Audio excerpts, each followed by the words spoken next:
আলাইকুম বন্ধুরা, এই হলো আমাদের বাড়ি থেকে বাজারের রাস্তা। মাশাআল্লাহ অনেক সুন্দর, দেখেন দৃশ্য। আর রাস্তার সাথেই আমাদের বাড়ি।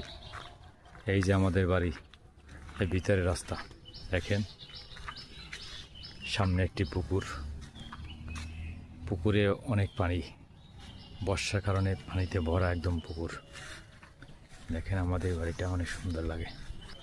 এই যে বাড়ির ভিতরে যাচ্ছি আমি, আমাদের বাড়ির সৌন্দর্য কিন্তু অনেক, খুব ভালো লাগে।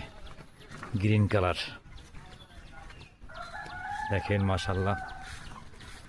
সামনে একটি ছোট মসজিদ আছে, পাঞ্জেখানা মসজিদ। দেখেন আমাদের এই বাড়ির ভিতরে রাস্তা। এই যে দেখেন আমাদের বাড়ি, পুরনো সেই টিনের ঘর। আর এখানে আছে আমাদের এই এক কাকার বিল্ডিং। আমাদের এই ঘর, ওই আমার চাচার ঘর, আর অন্য কাকার ঘর, এই একটা।